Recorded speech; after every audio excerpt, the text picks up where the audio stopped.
And again, this is nurturing collaboration segment. So scheduling team meetings, we talked about that with operational cadence, but you want to establish a regular schedule for team meetings.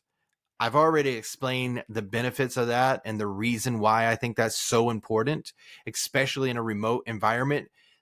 I will add this. Whenever I was doing product validation, and we're always doing product validation, but whenever I was specifically doing product validations before we started hitting development phase, I was talking to chief product officers. I was talking to chief executive officers. I was talking to founders, VPs of HR, CHROs, head of HRs. Those are our ICP, right? And so whenever I was speaking to them, one of the concerns that they had about with remote, and these are 100% remote or hybrid organizations, one of the concerns that they had was loneliness, because we see that if you are not intentional with your remote work foundation, your remote work tools, and the way that you operationalize the things that you're doing in your company, remote workers can often feel lonely, right? And that's why we have a virtual break room. If they feel lonely, they can click that button, go in there. That's the spontaneity that people are talking about. That's why they want people back in the office. Well, guess what? Now you don't have to have the people back in the office unless you just absolutely want to, or you give them the choice. I digress. But the part with loneliness is now they have set times that they know that they're going to speak with somebody.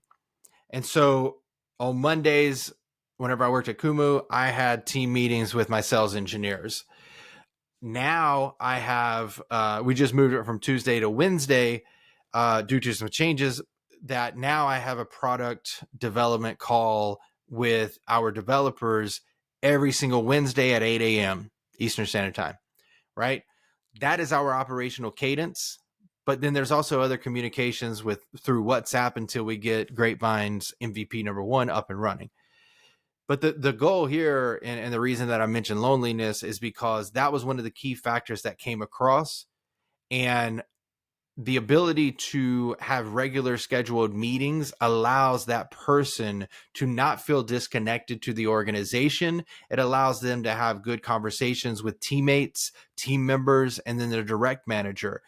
You think about it, you're building relationships with people each time that you communicate. And the additional thing that I'll offer here as a piece of advice is, don't always have your one-on-one only focus on the business. Talk about their family, talk about them as a person, talk about their goals and aspirations in your career or on a hobby. Get to know the person, not only professionally, but personally. That is going to go a long way, right? That is how I manage. That's how I lead. That's how I hope the people who work with me, who go on to be leaders, I hope that they take that from me. Oh yeah, I mean, not just from me, but I hope that that's something that they implement into their conversations with their eventual direct reports.